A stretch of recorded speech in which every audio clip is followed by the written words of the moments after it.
Hello friends, आज का हमारा जो टॉपिक है वो है डाइज़ोनियम कपलिंग के ऊपर है।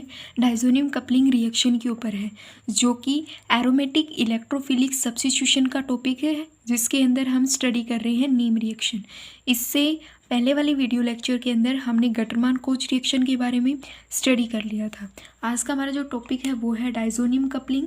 डाइज़ोनियम कपलिंग में क्या कहता है कि एरोमेटिक डाइज़ोनियम साल्ट को, इसमें हम मतलब डाइज़ोनियम कपलिंग में क्या लिखेंगे कि एरोमेटिक डाइज़ोनियम साल्ट रिएक्ट विद, जो एरोमेटिक डाइज़ोनियम साल्ट है ये किसके साथ रिएक्ट करेगा, ये रिएक्ट करेगा विद फिनोल के साथ। किसके साथ रिएक्ट करेगा? फिनोल के साथ रिएक्ट करेगा, नेप्थलीन के साथ, फिनोल के साथ, नेप्थोल के साथ एंड एरोमेटिक अमाइन के साथ। किसके साथ? एरोमेटिक अमाइन के साथ रिएक्ट करेगा और क्या बनाएगा? And to form highly coloured azo compound बनाएगा। To form highly coloured azo compound, जिसको हम क्या बोलते हैं? एजो डाई भी बोलते हैं। ठीक है, ये कहता है डाइज़ोनियम कपलिंग। डाइज़ोनियम कपलिंग क्या कहता है कि एरोमेटिक डाइज़ोनियम साल्ट को जब हम रिएक्ट करवाएंगे फिनोल के साथ, नेप्थलीन के साथ, एरोमेटिक अमाइन के साथ, तो वो क्या बनाएगा? And to form highly coloured azo compound बनाएगा, जिसको हम एजो डाई भी बोलते हैं। ये कहता है डाइज़ोनियम कपलिंग रिएक्शन।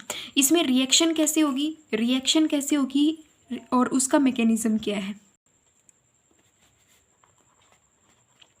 पहले तो हम देखेंगे रिएक्शन कैसे होगी। रिएक्शन होगी, हम लेंगे benzene diazonium salt, nitrogen, double bond nitrogen, और इसके साथ क्या है? हमारे पास क्या है? बेंजीन डाइज़ोनियम साल्ट है।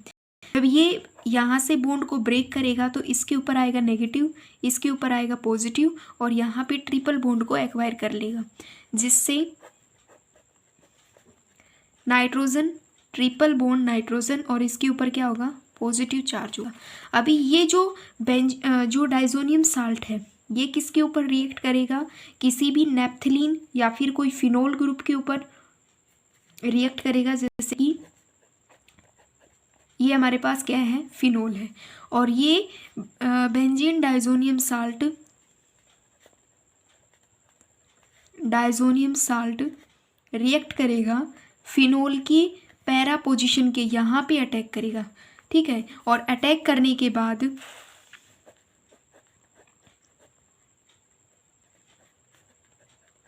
डबल बॉन्ड नाइट्रोजन,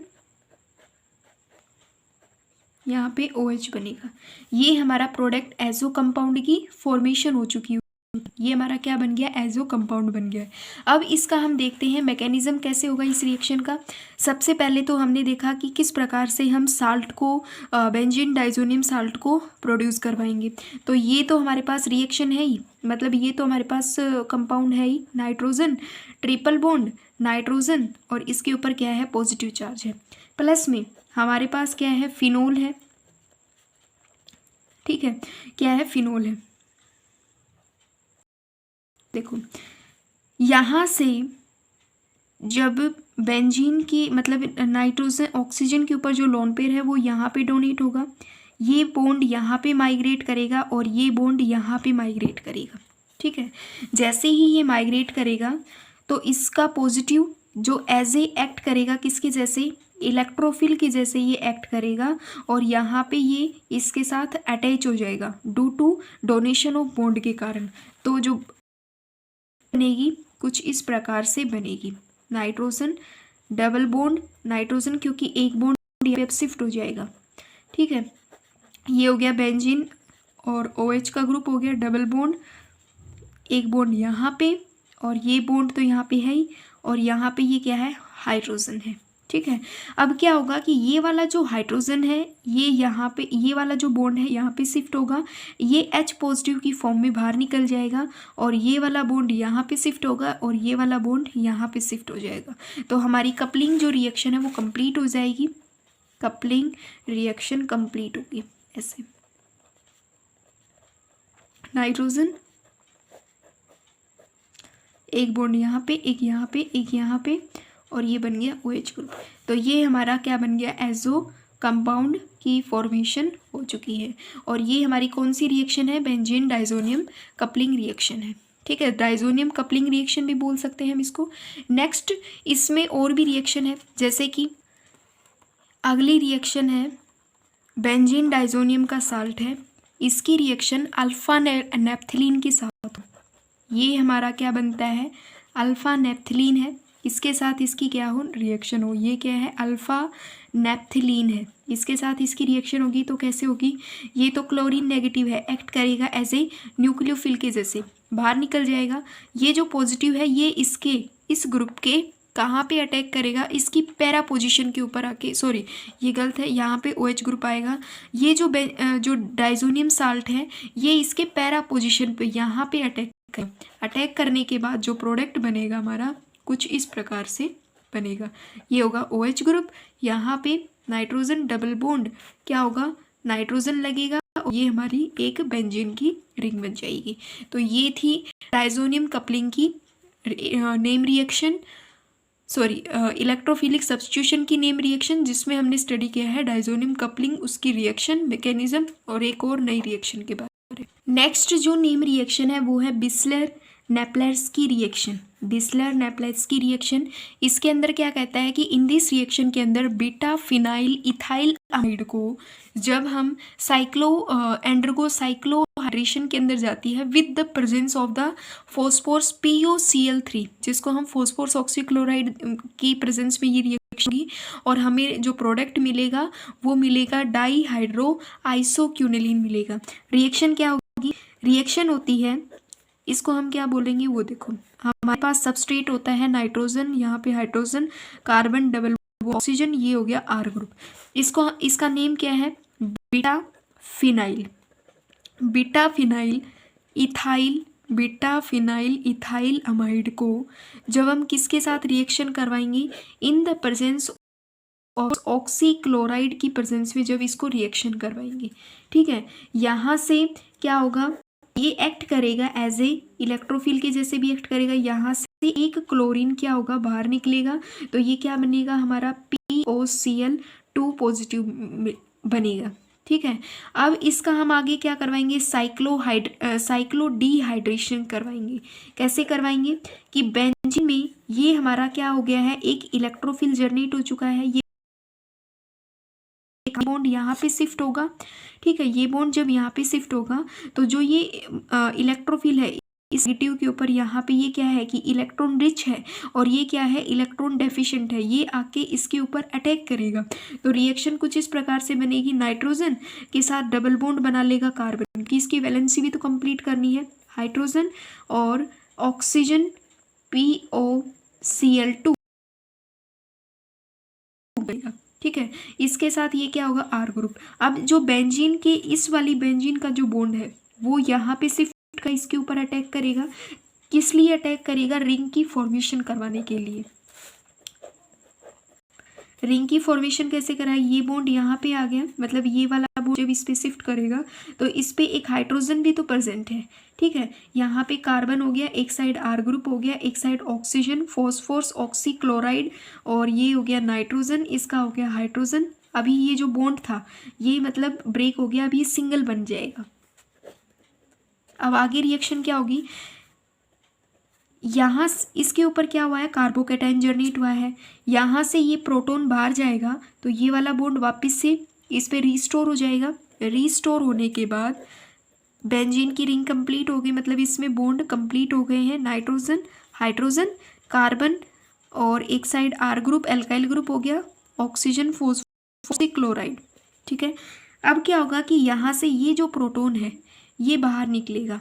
ठीक है, पहले इस वाले स्टेप में क्या हो गया, ये H पॉजिटिव बाहर निकल गया, अब इस वाले स्टेप में क्या होगा, ये वाला जो प्रोटॉन है, जो हाइड्रोजन है, ये बाहर जाएगा, तो इसका बॉन्ड मतलब ये हाइड्रोजन बॉन्ड को साथ लेके नहीं जाएगा, ठीक है, बॉन्ड को यहीं लीव कर जाएगा, तो ये वाला बॉन्ड यहाँ पे शिफ्ट हो जाएगा, ठीक है, और ये यहाँ से ये ऑक्सीजन इस बॉन्ड को लेके जाएगा, क्योंकि oxygen is the electronegative, oxygen electronegative है, तो बाहर हमारा क्या निकलेगा, एक hydrogen, oxygen, phosphorus, oxy chloride बाहर निकलेगा, ये क्या हो गए, बाहर निकल गए, और वापस से ये वाला बॉन्ड यहाँ पे शिफ्ट होगा, तो बेंजीन की रिंग, नाइट्रोजन, यहाँ पे ये कार्बन है, इसके साथ डबल बॉन्ड, एक आर ग्रुप हो गया, एक बॉन्ड यहाँ पे ये हो गया, ठीक है, प्रोडक्ट हमारा ये बना। जब हम इसकी रिएक्शन आगे प्लेटिनियम कार्बन के साथ और Sc की प्रेजेंस में, स्कैंडियम की प्रेजेंस में रिएक्शन करेंगे, तो एक बॉन्ड यहाँ पे और आ जाएगा,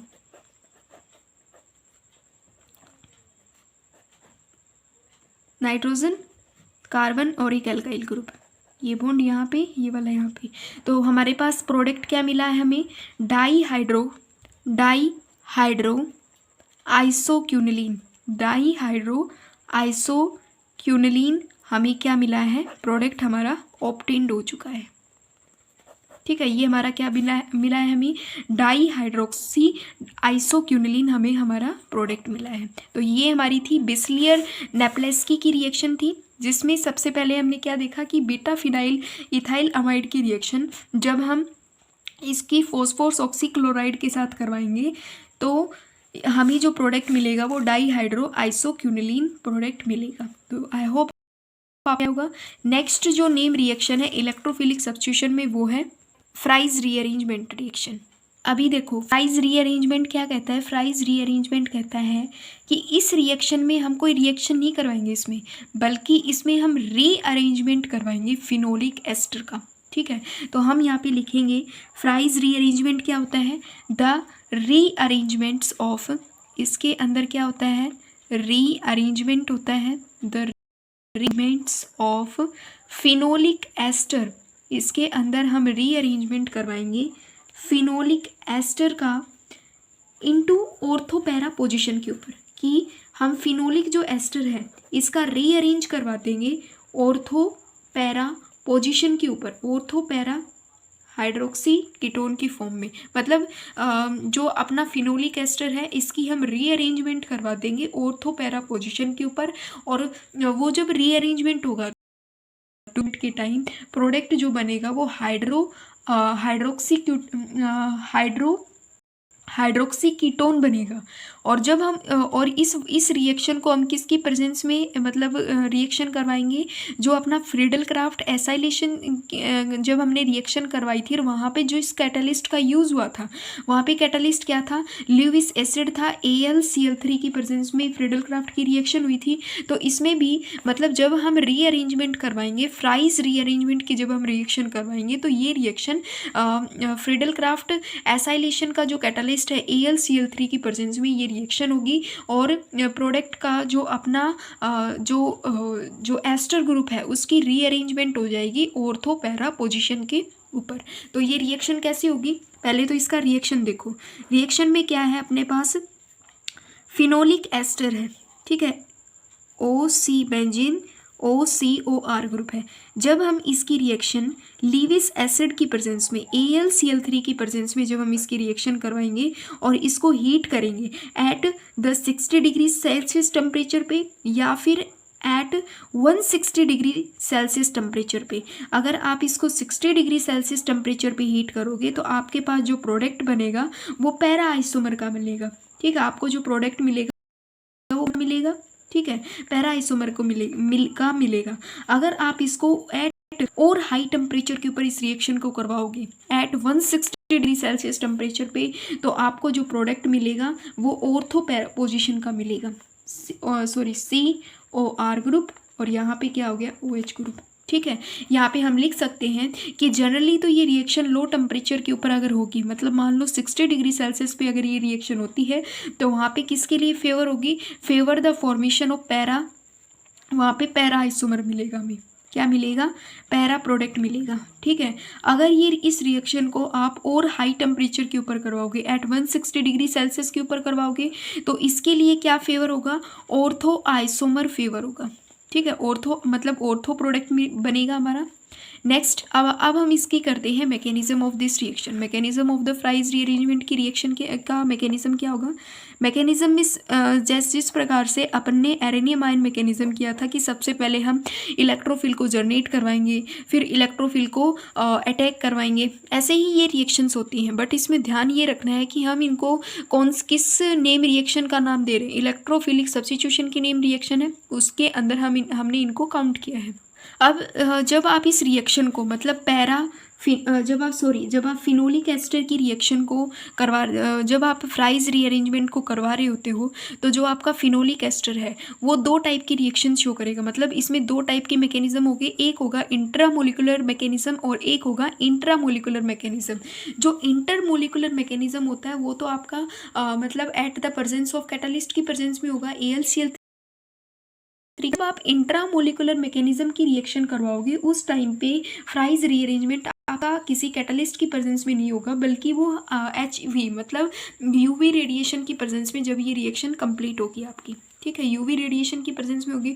तो पहला मैकेनिज्म आता है intramolecular mechanism, intermolecular mechanism. First mechanism आता है आपका इंटरमोलिकुलर मैकेनिज्म। क्या कहता है कि आपके पास जो फिनोलिक एस्टर है,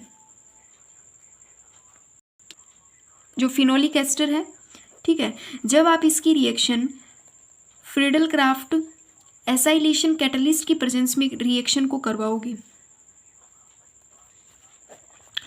तो ये यहाँ पे इस ऑक्सीजन के ऊपर आके अटैक करेगा।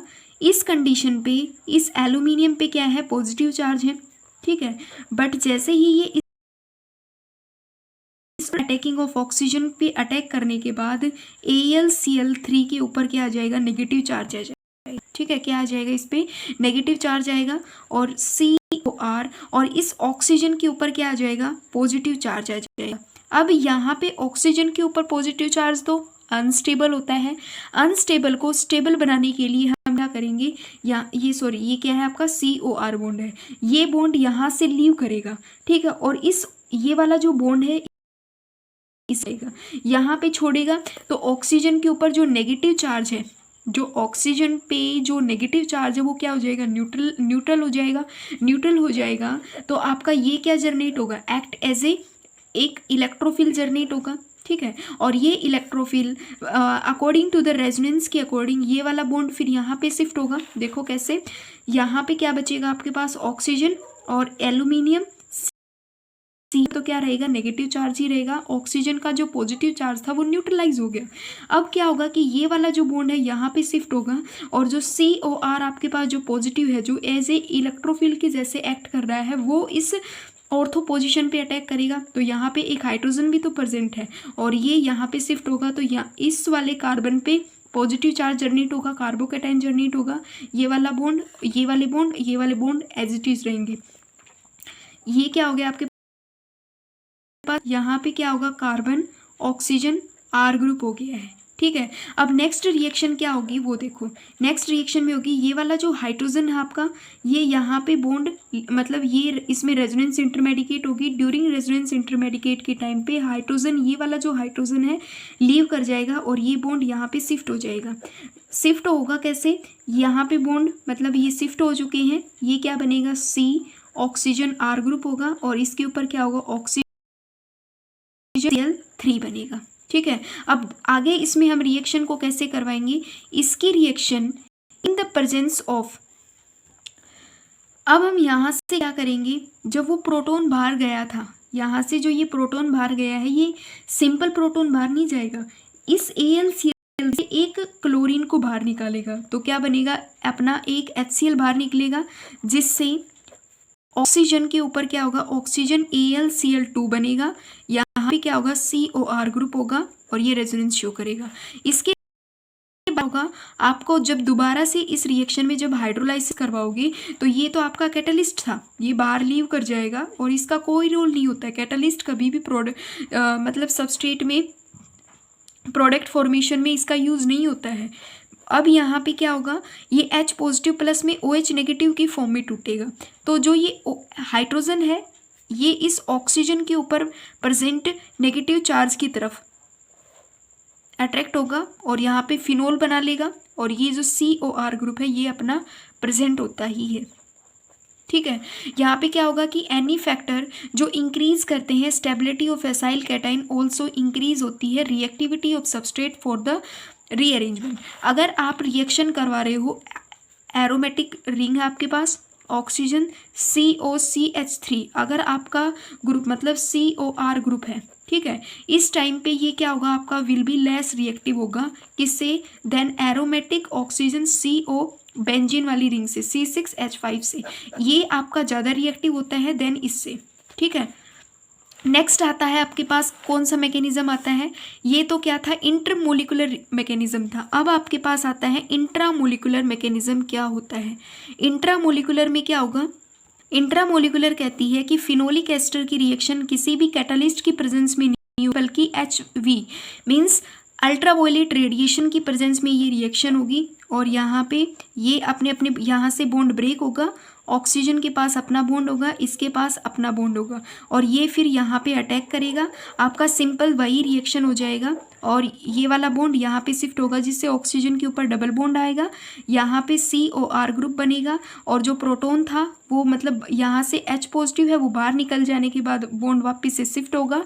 इसका जब टोटोमराइजेशन होगा, अगर ये ऑर्थो पोजीशन पे अटैक करेगा तो अपना ऑर्थो प्रोडक्ट की फॉर्मेशन होगी, अगर ये पैरा पोजीशन पे अटैक करेगा तो दोबारा से टोटोमराइजेशन होने के बाद अपना क्या बना लेगा, पैरा प्रोडक्ट की फॉर्मेशन करेगा। तो ये अपने पास क्या थी, फ्राइज रीअरेंजमेंट रिएक्शन थी। आई hope this was clear to you. Any of this question put up in the comment section. Please like, share and subscribe this my channel. Thank you very much.